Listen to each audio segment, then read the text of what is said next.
Kinabukasan, pagkatapos niyang maghanda ng almusal ni Michi, ay kumatok siya sa kwarto nito. Nang magbukas ito ng pinto ay nakatapis lang ito at magulo pang buhok. Hindi sinasadyang mapatingin siya sa loob ng silid nito at nakita niyang naroroon pala si Carlo at himbing na himbing pa ito sa kama. Aura, ani Michi nang hindi siya kumikilos. Ano nga po yun ate? Sabi ko mag-prepare ka ng breakfast para sa aming dalawa. Anito na tila magandang gising dahil hindi siya nasigawan. Mabilis naman siyang tumalima sa utos nito. Hindi niya malaman kung anong nadarama habang nagluluto ng pandagdag sa almusal. Akala niya umalis na kagabi si Carlo. Yun pala'y doon ito natulog. Yun ay kung natulog nga ito. Hindi siya makapaniwala na may namamagitan na pala sa dalawa at tila naman walang pakialam si Michi kahit na makita niyang naroroon ang nobyo nito sa kwarto. May nadama siyang kirot sa dibdib. Lalo't umukil-kil sa isip niyang maaring ginawa ng mga ito sa magdamag. Pero ano bang karapatan niya? Unang-unay katulong lamang siya sa bahay na yon at hindi imposible na gawin niya ni Carlo kay Michi kahit na magnobyo pa lamang ang mga ito. Tila gumuhang paghangang na darama niya para kay Carlo. Akala niya napaka-gentleman ito. Yun pala, inis na inihanda niyang mesa at nang lumabas sa mga ito ay pareho nang nakaayos. Kagad naman siyang nagpaalam kay Michi na papasok na muna sa kwarto. Ayaw niyang makita si Carlo, naiinis siya rito. Halos maiyak siya nang punitin ang picture ni Carlo. Tama na ang pangangarap, Aura. Aniya sa sarili na muling inipit ang punit na picture sa pocketbook. Gusto niyang matawa sa sarili. May lihim siyang gusto at paghanga kay Carlo. Pero hanggang doon lang yon. Ang dapat niyang gawin ay kalimutan ng kagagahang yon. Tumayo siya at humarap sa salamin. Matamang tinitigan ang sarili. Sana'y naging mayaman na lang din ako katulad ni Michi. Baka sakaling napansin pa ako ni Carlo. May itsura din naman ako, aniya sa sarili. Napabuntong hininga siya at muling naupo sa kama. Bakit ba kasi kay Carlo pa siya na in love? Doon pa sa taong napaka-imposibleng mapagtuunan siya ng pansin. Katatapos lang ng fashion show sa Shangri-La, nang isa si Michi sa mga modelong natanghal doon. Nasa dressing room si Aura at hinihintay ang pagpasok nito. Nagulat pa siya nang nakangiting pumasok si Carlo. Binati siya nito ngunit isang kimi lang ang sinagot niya rito. Nang dumating si Michi agad tong humalik kay Carlo. Mabilis naman siyang iniwas sa mga mata at inabalang sarili sa pag-aayos ng mga gamit ng pinsan. Mag-taxi ka na lang Aura, ani Carlo nang lingunin siya nito nang palabas na sila ng Shangri-La.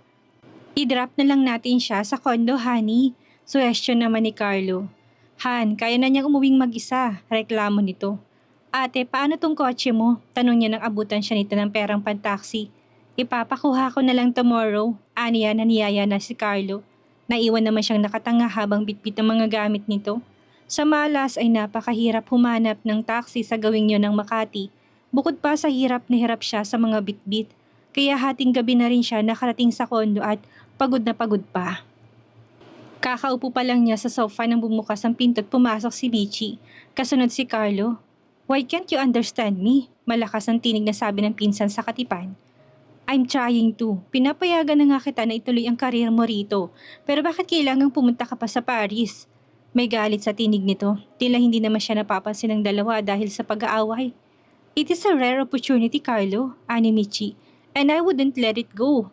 You wouldn't let it go? Paano ako? Paano tayo? 6 months lang naman, then I'll come back before you know it. I'm offering you marriage, Michi. Formal ang tinig na sagot ni Carlo. You have to choose.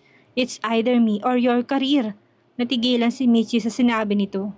I'll let you think things over. Seryosong sabi nito na tumalikod na't lumabas. Galit na binalibag ni Michi ang hawak na bag at pumasok sa silid nito. Hindi na yata napansin ang presensya niya. Napailing na lang siya. Kung siyang tatanungin ni Carlo ng ganoon, isa lang ang isasagot niya ito. Ang pipiliin niya sa halip na karir.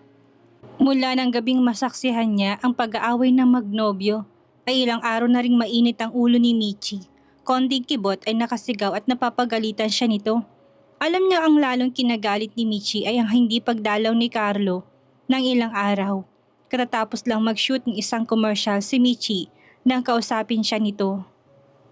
Bukas ng flight ko papuntang Paris, anito sa kanya na ikinagulat niya. Napatigil siya sa pagliligpit ng mga gamit nito. Ibibigay ko ng buong sweldo mo for this month, patuloy nito. Nakatawag na rin ako sa Santa Rosa. Pero bago ka umuwi ay ligpitin mo muna ang mga damit ko dahil Wala na akong time na asikasuhin yon. Aalis ka na bukas ate? Tanong niya na hindi makapaniwala. Aura, kailangan ba na lahat ng sasabihin o iutos ko sa'yo ay kailangan ulit-ulitin ko pa? May inis na sagot nito. Kasi, do what I say, okay? Anito na tinalikuran na siya. Nang makitang mga kasamahang modelo, naiiling na lang na ipinagpatuloy niyang ginagawa. Kadalasan ay nagugulat na lang siya sa mga desisyon nito. Tulad na lang ng paalis na pala ito kinabukasan, wala pa siyang kaalam-alam. Bago ka umuwi sa atin, ayusin mo muna tong kondo at nang pagbalik ko'y maayos. Sabihin ko na lang kay mommy na tatawag na lang ako sa kanila next week. Bilin sa kanya ni Michi habang nagagayak ito. Ate, pwede bang dito na muna ako kahit ilang araw? Kasi gusto ko sanang maghanap ng trabaho. Aniya habang pinapano dito sa pag-aayos. Sige, pero make sure na maayos mong iiwanan ng kondo. Anito na nagwisik ng pabango sa katawan. Nang makaalis ito ay nakadama siya ng lungkot. Hindi dahil sa aalis ito kundi dahil wala na siyang trabaho at ayaw niyang umuwi sa probinsya. At higit sa lahat, hindi na niya makikita pa si Carlo. Kaya lamang saan ba siya magsisimula? Wala siyang gaanong alam sa Maynila. Bukod pa sa high school lang ang natapos niya. Natitiyak niyang katulong lang din ang pwede niyang mapasukan. Pero wala naman siyang ibang pwedeng mapagpilian. Kailangan niyang magpadala ng pera sa probinsya. Bukod pa sa gusto niyang makaipon para makapag-aral kahit vocational course lang. Mabuti na lang at malaki-laki ng konting iniwang pera sa kanya ng pinsan na maaari niya magamit habang naghahanap siya ng mapapasukan. Pagod na siya sa maghapong paglalakad pero wala pa rin siyang makitang trabaho. Masakit ng mga paa niya at lalo pang napudpud ang sapatos niyang suot. Hindi niya akalain na ganun pala talaga kahirap maghanap ng mapapasukan sa Maynila kahit nakatulong lang. Kumakalam ng sikmura niya sa gutom pero ayaw naman niyang gumastos. Sa kondo na lang siya kakain. Total ay may mga naiwan pang stocks na pagkain sa ref ni Michi. Naikot na niya ang kahabaan ng Makati pero bigo pa rin siyang makakita ng trabaho. Hindi naman siya makapasok sa mga exclusive subdivisions dahil maigpit ang mga gwardya. Kahit gusto sana niya magbaka sakaling may naghahanap ng katulong sa mga mayayamang lugar. Pagod na pagod siyang naupo sa nakausling bato sa gilid ng daan malapit sa San Antonio Village. Mamaya'y magbabaka sakali siyang makapasok sa naturang village. Aalisin lang niya na sobrang pagod na nadarama, ngunit hindi pa man nagtatagal may bumusina sa kanya. Mabilis siyang napatayo sa pagkakaupo, baka bawal maupo doon at makagalitan pa siya. Aalis sana siya nang marinig niyang may tumawag sa pangalan niya. Aura, ani Carlo. Pinarada nitong kotse at bumaba. Anong ginagawa mo rito? Tanong nito nang makalapit sa kanya. Aminin man niya o hindi sa sarili, ay naroroon pa rin ang matinding excitement sa puso niya pagkakita rito. Naghahanap kasi ako ng trabaho. Nahihiyang sagot niya na napakamot sa ulo. Trabaho? Kumunot ang noon nito. Umalis na kasi si Ate Michi, aniya. Gusto niyang batukan ng sarili sa katangahan. Siyempre alam niyo ng lalaki. Yeah, I know. Anito na hindi niya alam kung may lungkot sa tinig. Anyway, sumama ka na lang muna sa akin. Total pauwi na ako. Anyaya nito. Huwag na, tanggi niya na nakadama ng hiya sa kaharap. Lalo at naamoy niya na napakabango nito. Samantalang siya amoy pawis na dahil sa maghapong paglalakad sa init ng araw. Halika na, baka matulungan kita sa paghahanap mo ng trabaho. Anito sa kanya. Gusto pa sana niyang tumanggi, ngunit sayang naman kung tatanggihan pa niyang alok nito. Kailangan siya ng trabaho at tama na munang hiya-hiya. Sa San Antonio Village pala nakatirang binata. Mayaman nga itong talaga. Lalo siyang nalula nang makita kung gaano kaganda at kalaki ang bahay nito. Pagpasok pa lang nila sa malaking bakuran, ay nakadama na siya ng panliliit sa sarili. Noon lang siya nakarating sa ganong kalaki at kagandang bahay. Pakiramdam niya'y nangangarap lang siya. Lalo nang makapasok sa pinakaloob. Marangyang kabuuan ng bahay, halos lahat yata ng kagamitan ay mamahalin. Ilang beses na rin siyang naisama ni Michi sa mga pinupuntahan nitong kasiyahan, pero hanggang kotse lang siya. Sandali lang at magpapahanda ako ng makakain. Nito, wag na, nakakahiya naman, Kiming sabi niya. Gusto ko lang talagang makahanap ng mapapasukan at kung matutulungan mo ko'y tatanungin kung malaking utang na loob. Lakas loob na sabi niya rito. Don't worry, akong bahala sa'yo. Anito na tinawag pa rin ng katulong at nagpahanda ng pagkain nila. Saan ka nga pala tumutuloy ngayon? Baling sa kanya nito na naupo sa malambot na sofa na kinaupuan niya. Nasa kondo pa rin ako ni Ate Michi. Nahihiyang tugon niya. Nakiusap kasi ako sa kanya na doon muna ako kahit na ilang araw lang. Tumangutango lang ito. Hindi niya maiwasang titigan ang mukha nito. May dumi ba ako sa mukha? Pagbibiro nito at nakadama siya ng pag-iinit ng pisngi. Dahil sa pagkakahuli nito sa kanya, alanganing ngiti lang ang sinagot niya at mabilis na ibinaling ang mga mata sa iba. Regarding sa trabaho, pwede kitang kunin dito sa bahay. Magaling ka magluto, hindi ba? Tumango lang siya. Then you're hired. Kunin mo na lahat ng gamit mo sa kondo ni Michi at dumito ka na. Nakangiting pahayag nito. Talaga? Nakadama siya bigla ng kasiyahan. May trabaho na siya. Bukod pa doon ay sa bahay nito siya magtatrabaho. Naku Sir Carlo, gusto yata niyang maiyak sa kaligayahan. Nang mapatingin siya rito ay nakatitig ito sa kanya. May amusement sa mga mata nito. Nahihiya tuloy na natahimik siya at naiiwas sa mga mata habang malakas ang kabog ng kanyang dibdib. Kailan ako magsisimula? Tanong niya. You can start tomorrow, anito. But first, kumain na muna tayo. Nahihiya man, hindi na siya kumibo. Total ay gutom na rin naman siya at nangihina ng pakiramdam niya. Pero sa kabila noon ay sobrang saya at excitement ang nadarama niya. Buong akala niya hindi na niya makikita pa si Carlo. Pero napakaswerte niya dahil may trabaho na siya. Palagi pa niya itong makikita. Kinabukasan din ay lumipat na siya sa bahay ni Carlo sa San Antonio Village. Ipinakilala siya nito sa iba pang katulong sa bahay. Nalaman niya na may cook na palang talaga si Carlo pero gusto nitong tumulong siya sa pagluluto. Natuklasan din niya nag-iisa lang pala ito sa bahay dahil ang mga magulang at kapatid nito ay naninirahan sa Amerika. At paminsan-minsan lang umuwi ng Pilipinas. Mabait talaga yang si Sir Carlo, ani Olga. Isa sa mga katulong. Kahit ang mga magulang niya mababait din. Hindi katulad ng ibang mayayaman na mapagmataas. Kapag dumarating galing ibang bansang mama ni Sir ay may pasalubong kaming lahat dito. Matagal ka na ba rito? Tanong niya habang inaayos ang ilang pirasong damit sa aparador. Sila ni Olga at ng isa pang katulong ang magkakasama sa kwarto. Matagal-tagal na rin, nakangiting sagot nito. Saan ka ba nakilala ni Sir Carlo? Dati akong alalay ni Ate Michi, aniya. Yung girlfriend ni Sir Carlo? Michi, yung modelo? Tumangol lang siya at isinarado ng aparador. Naisama na ni Sir yun dito at mukhang suplada, palibhasa, maganda. Kibit balikat na sabi ni Olga, ngumiti lang siya. Nasa na yung amo mo? Tanong pa rin ito. Nasa Paris na kasi siya at doon magmomodelo. Talaga? Anito. Naku delivery na naman pala si Sir Carlo. Kinikilig na sabi nito. Tingin niya ay 5 taon lang ang agwat ng edad nito at hindi may kakailang may crush din ito kay Carlo. Ang gwapo ni Sir ano? Oo. Hay naku, kung maganda nga lang siguro ako, pinikot ko na siya.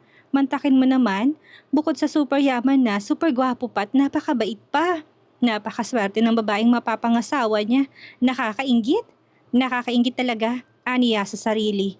Kahit siya naman sobra ang paghanga sa lalaki. Kaya nga inggit na inggit siya kay Michi.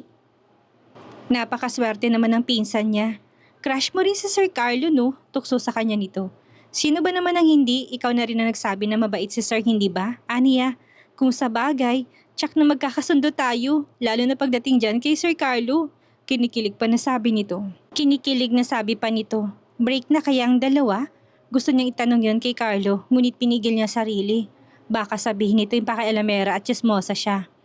Mag-enroll ka na this coming sem. Pag-iiba nito sa usapan. Salamat sir. Masayang sabi niya at magalang na nagpaalam na rito. Palabas na siya ng pinto nang tawagin siya nito muli. I'll have my lunch here tomorrow. Baka pwede magluto ka ng ginataang tilapia. Nakangiting sabi nito. Tumango lang siya at tuluyan ng lumabas. Napahawak siya sa gawing dibdib. Dama niya ang malakas na kabog ng dibdib. Napakabait nito sa kanya at ayaw man niya ay lalo yata siyang na-in-love dito. Natitiyak niyang matutuwa ang nanay at tatay niya kapag isinulat niya sa mga ito na makakapag-aral na siya. Hindi pa man na-excited na siya. Ibalita yun sa mga magulang.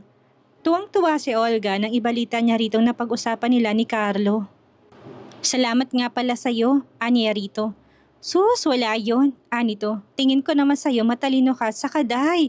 Tinitigan pa siya nito. Kung hindi mo alam, may taglay ka rin namang ganda. Maayusan ka lang. Ay naku, imposibleng hindi ka mapansin ni Sir Carlo. Ikaw talaga, pati ba naman ako? Natatawang sabi niya rito. Hoy, nagsasabi lang ako ng totoo. At hindi dahil kaibigan kita. Sige na nga, naniniwala na ako, biro niya. Halika na't inaantok na ako. Nang dumating ang pasukan ay nagpasama siya kay Olga sa pag-enroll. Hotel and Restaurant Management ang kinuha niya na sinang-ayunan naman ni Carlo dahil magaling daw siya magluto. Ilang subjects lang ang kinuha niya na puro sa gabi. Sinigurado niya na hindi yan makakaistorbo sa trabaho niya sa bahay ng binata. Alam niyang iniimusan siya ni Charing at ni Manang Cora nang malaman ng mga itong tutulong sa pag-aaral niya, si Carlo mismo. Hindi na lang niya pinansin ang mga ito dahil hanggang maaari ay ayaw niya makipag-away sa mga to. Kadarating lang niya galing sa school nang pagpasok niya sa loob ay may madatnang bisita. 2 babae at 1 lalaki na marahil ay mga kaibigan ni Carlo.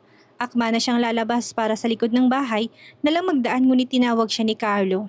Nahiya siyang lumapit dito ngunit baka may utos ito sa kanya.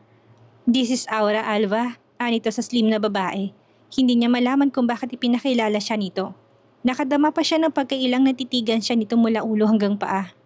"Sige na Aura, pakisabi mo na lang kay Olga na dalhan pa kami dito ng yelo." Ani Carlot niyo kung ulo sa inuutos nito. "What can you say? Do you think she can do it?" Narinig niyang sabi nito bago siya tumalikod sa mga to. Kanina pa siya nakahiga, ngunit hindi siya dalawin ng antok. Si Olga nakatabi niya kanina patulog. Ginugulong isip niya na nangyari kanina, nagtataka siya sa narinig na sinabi ni Carlo kay Alva. Ano bang ibig palabasin nito kung bakit ipinakilala siya nito sa bisita? Hindi kaya ipinagmamalaki lang siya nito? Marahil nga, naisa loob niya. Pero hindi ganoon ang pagpapakalala sa kanya ng binata. Hindi ito mayabang, pero bakit nga? Bukas na lang niya ikakwento kay Olga ang nangyari. Nang may maalala siya, marahan siyang bumangon at tinung ang closet. Inilabas niya roon ang pocketbook kung saan nakaipit pa rin ang litrato ni Carlo na pinunit niya noon dahil sa inis at pagsaselos. Mabuti na lang at tulog na si Charing. Tutal ay hindi siya makatulog, ididikit na lang niya ang picture para muling mabuo. Kagigising lang niya nang sabihin ni Olga na pinaghahanda siya ni Carlo at isasama siya nito. Nagtataka man ito maliman na lang siya. Wala siyang kibo habang sakay ng kotse ng binata. Hindi rin naman to kumikibo. Gusto sana niya magtanong ngunit naunahan naman siya ng hiya. Pumarada ang kotse nito sa harap ng isang sosyal na patahian ng mga damit. Hindi niya alam kung bakit kailangan pa siyang isama nito. "Come on, hinihintay na tayo ni Alva." Nakangiting sabi nito sa kanya nang bumaba ng kotse. "Sir, may iwan na lang ako dito." Aniya. Ngunit nagpumilit tong sumama siya sa loob ng shop ni Alva. Nahihiya siyang pumasok sa loob ng shop dahil ang suot niya ay lumang t-shirt lamang at kupas na maong. Samantalang lahat yata ng naroroon ay nagagandahan ng mga kasuotan. "Carlo, akala ko hindi na kayo darating." Salubong sa kanila ni Alva, tumalik pa ito sa binata. Pagkuway bumaling ito sa kanya. "Hello, Aura," bati nito. Hindi naman niya malaman kung ngingiti o ngingiwi. Gusto niyang makadama ng paliliit sa lugar na yon. "May appointment pa ako, Alva, so bahala ka na sa kanya. Babalikan ko na lang siya mamaya." Ani Carlo na sumulyap sa kanya. "Iiwan na ba niya ako rito?" "Bakit?" Nagtatakang tanong niya sa sarili. "Sir," aniya rito na tila maiiyak. "Ako nang bahala sa kanya." Ani Alva na ngumiti at tumingin din sa kanya. "Dadaanan na lang kita dito, Aura. Don't worry, si Alva na munang bahala sa'yo." Anito na hindi man lang pinaliwanag sa kanya kung bakit kailangang maiwan siya kay Alva. "You can go now, Carlo." Ani ni Alva ang inakbayan siya. Mas mataas ito sa kanya. "She'll be fine." Para siyang isang batang may iwan sa isang estrangherong lugar na nakasunod na lang ng tingin kay Carlo habang palabas na ito ng shop. Wari gusto niyang humabol at sumama na lang dito. Ani Alva na humarap sa kanya. "Let me see your face." Tinaas nitong mukha niya ng waring sinusuri. Nangiti ito sa nakitang reaksyon niya. "Hey, I'm not going to bite you. You're here dahil gusto ni Carlo ayusan kita from head to toe." Paliwanag nito. Aayusan mo ko?" Kunot ang noon na tanong niya. "Yes, at palalabasin natin ang natatago mong ganda." Anito sa kanya. "Bakit?" "Well, yun ang utos sa akin ni Carlo, so I think we better start."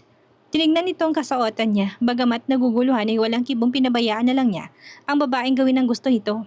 Maraming katanungan na naglalaro sa isipan niya at iisang tao lang ang makakasagot ng lahat. Si Carlo. Mamaya kakausapin niya ito. Malaki ang shop, hindi lamang patahian ng mga damit, kundi may parlor din na tila puro mayayaman ang mga nagpapaayos. Una siyang dinala nito sa parlor, maraming tinapal sa kung ano-ano sa kanyang mukha at pagkatapos. Inayos ang mahaba niyang buhok, pati ang kuko niya sa paa at kamay ay pinalinis. Matapos ang pagkutingting sa mukha, inaplayan siya ng manipis na makeup at lipstick. Tinitigan niya ng hustong kanyang refleksyon sa salamin na makita ang kanyang bagong itsura. Ang dati niyang mahabang buhok ay ginawang layered at tila lumambot. Hindi tulad ng dati na tuyot. Pakiramdam niya kuminis ang kanyang mukha at bumagay sa kanyang manipis na makeup. Lumitaw ang kanyang natural na ganda. "See how beautiful you are," sabi nito sa kanya nang may kasiyahan. Hindi siya makapaniwala nagkaroon siya ng ganong pagbabago sa kanyang anyo. "Halika na sa kabila at pasusukatan kita ng damit." Yaya nito sa kanya. Gusto sana niyang tumutol, ngunit hindi niya nagawa. Ako nga bang nasa harap ng salamin? Tanong niya sa sarili matapos isuot ang puting blouse na 3/4 sleeve na tinerno sa mahabang itim na palda. Bumagay sa kanyang suot at humubog ang magandang korte ng katawan niya. Kung sino man ang makakakita sa kanya, hindi nila makikilalang siya si Aura na isang katulong lamang. "Carlo will definitely be surprised," ani Alva na tinignan siya sa salamin. "Thank you," tanging niya nasabi rito. "Oh, you shouldn't thank me. Kay Carlo ka dapat magpasalamat." Nito na napalingon sa gawing pinto ng shop. "Speaking of the handsome devil, he's here." Ano kayang sasabihin ni Carlo kapag nakita ako? Naisaloob niya, nakadama ng panlalamig sa buong katawan. Magustuhan kaya nitong itsura ko?